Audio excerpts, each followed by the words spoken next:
Shalom, puji Tuhan, kita bersyukur ada di hari ini. Mari kita sambut dengan merenungkan firman Tuhan. Kita berdoa. Bapa di sorga, terima kasih buat hari ini, hari baru, hari yang penuh dengan kasih setiamu. Kami mau menyambutnya dan mengisi dengan merenungkan firman-Mu ya Tuhan. Kiranya hikmat dan pengertian dari Roh Kudus menjadi bagian kami. Dalam nama Tuhan Yesus. Amin. Bapak Ibu, firman Tuhan kita terambil di dalam Kejadian 3, 12 dan 13. Manusia itu menjawab, perempuan yang kau tempatkan di sisiku, dialah yang memberi dari buah pohon itu kepadaku, maka ku makan. Kemudian berfirmanlah Tuhan Allah kepada perempuan itu, apakah yang telah kau perbuat ini? Jawab perempuan itu, ular itu yang memperdaya aku, maka ku makan. Itulah firman Tuhan yang menjadi dasar renungan kita pada hari ini. Tema kita adalah kambing hitam. Nah Bapak Ibu, kambing yang bukan kambing itulah kambing hitam. Seperti apa jelasnya? Maka melalui firman Tuhan ini ada 3 hal. Yang pertama, biasanya kambing hitam itu dicari dan dipakai oleh orang-orang yang terjepit, yang ketahuan kesalahannya tetapi enggan atau tidak mau menanggung akibatnya. Seperti kisah Adam dan Hawa yang disingkapkan dan diungkapkan oleh Alkitab. Perhatikan, Adam telah melanggar perintah Tuhan. Ia ketahuan, namun daripada mengakui dan menyesalinya, ia malah melemparkan kesalahan kepada Hawa, bahkan kepada Tuhan juga. Dikatakan, perempuan yang kau tempatkan di sisiku, dialah yang memberi dari buah pohon itu, maka ku makan. Nah, Hawa juga begitu. Ia tidak mau begitu saja menerima kesalahannya. Ia juga melemparkan kesalahannya kepada ular. Bahwa dikatakan ular itu yang memperdayakan aku, maka ku makan. Nah, masalahnya si ular sangat kasihan. Dia tidak ada yang bisa ia kambing hitamkan.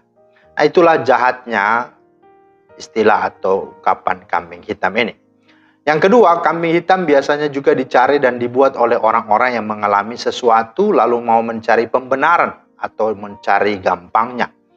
Nah, konon suatu ketika setan datang kepada Tuhan. Ia mengeluh jika berkata, Tuhan, manusia itu suka enaknya sendiri. Mereka yang korupsi, mereka yang mencuri, mereka yang melakukan kejahatan ini dan itu. Tetapi akulah yang dia salahkan, kata setan. Nah, Tuhan juga menjawab, bukan cuma kamu, Tan. Kan? Kepada aku juga ada orang yang mengalami kecelakaan, mahasiswanya yang tidak lulus ujian, masuk penjara, musibah, bencana dan lain sebagainya. Mereka bilang ya sudah kehendak Tuhan. Apalagi mereka katakan ya sudah begitu, harus pikul salib.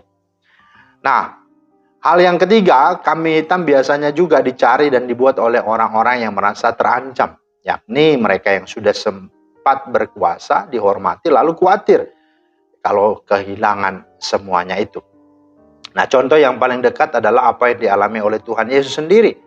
Para pemuka agama Yahudi pada waktu itu sampai begitu ngotot ingin menyingkirkan Yesus, semata-mata bukan karena hendak menjaga keyakinan agama mereka, apalagi demi kepentingan umat, melainkan lebih kepada apa? Mereka tidak mau kalau pengaruh dan kemapanannya tergeser dengan kehadiran Yesus. Akhirnya mereka pun kemudian mengkambing hitamkannya. Nah, begitulah orang kalau sudah diperbudak oleh pengaruh dan fasilitas. Segala cara di matanya akan menjadi halal. Yang penting keinginannya terpenuhi dan ia sendiri tetap dengan kenyamanannya. Maka sebagai kesimpulan dan sikap kita, mari jadilah pribadi yang bertanggung jawab. Jadilah ksatria yang berjiwa besar. Katakanlah ya kalau itu ya dan tidak kalau itu tidak. Jangan lagi mencari kambing hitam. Akuilah Tuhan dalam segala lakumu, maka ia akan meluruskan jalanmu. Amsal 3:6. Sebab orang yang demikian akan disayangi.